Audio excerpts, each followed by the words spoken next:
जैसी करनी वैसी भरनी। पार्ट 8।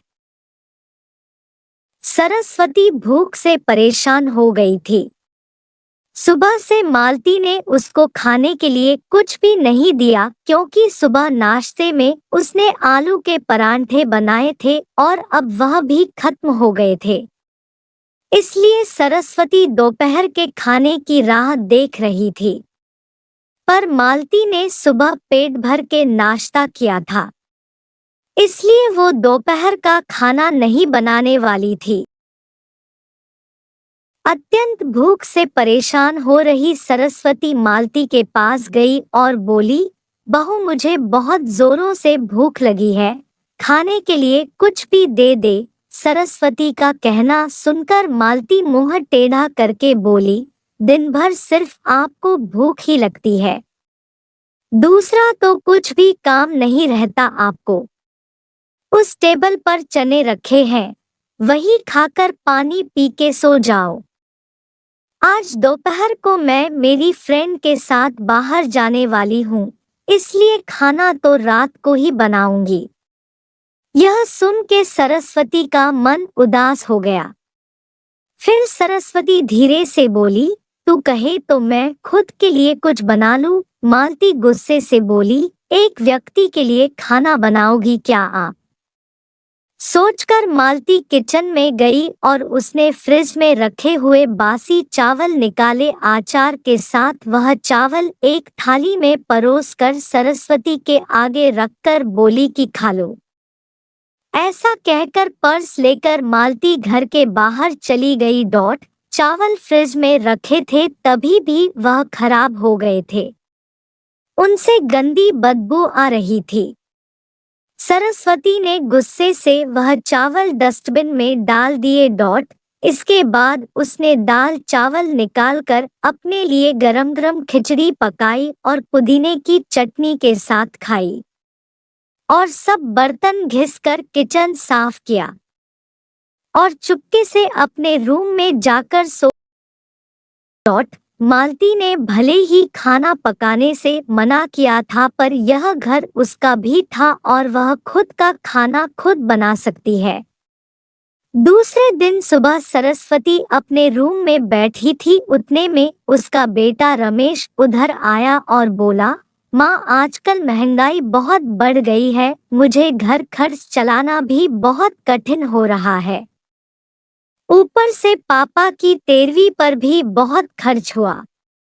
माँ मैं सोच रहा था कि एक रूम किराए पर दिया जाए, घर का किराया आने पर घर खर्च में थोड़ी मदद होगी।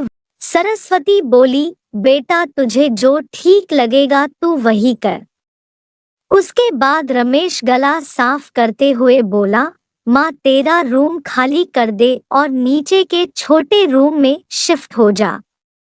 उस छोटे रूम में टॉयलेट और बाथरूम नहीं है तो उसे कोई किराए पर नहीं लेगा। सरस्वती चौंक गई और बोली, पर वह रूम छोटा है और वो तो स्टोर रूम है, मैं उधर रहूंगी तो टॉयलेट बाथरूम कैसे जाऊंगी? रमेश बोला, माँ तो आंगन के टॉयलेट में जाया कर, तू तो घर ही रहती है ना।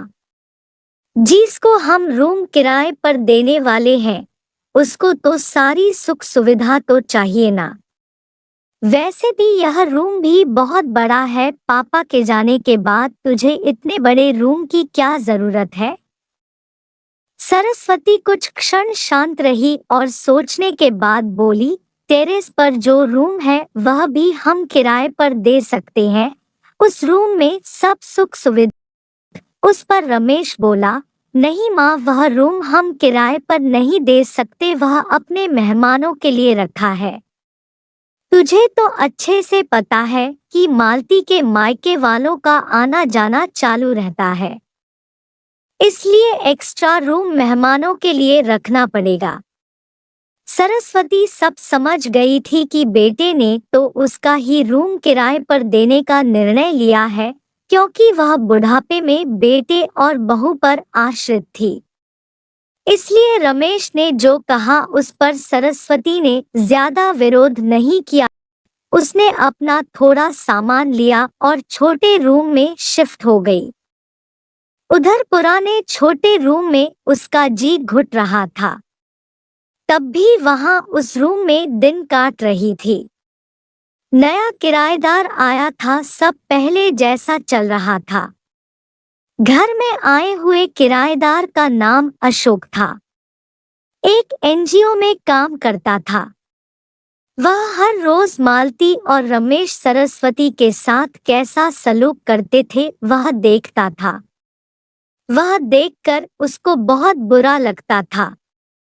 धीरे धीरे सरस्वती अशोक को अपने बेटे जैसा मानने लगी।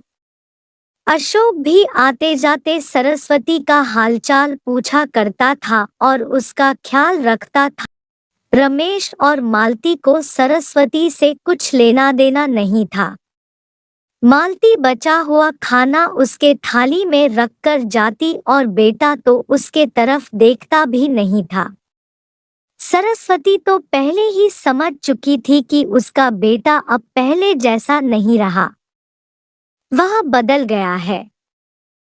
फिर भी वो आंखें बंद करके किसी पालतू पशु जैसी उस घर में रहती थी, क्योंकि बुढ़ापे में उसको दूसरा किसी का सहारा नहीं था। रोटी के 2 टुकड़ों के लिए उसको उनके सहारे रहना पड़ रहा था। कभी कभी सरस्वती को बहुत रोना आता था।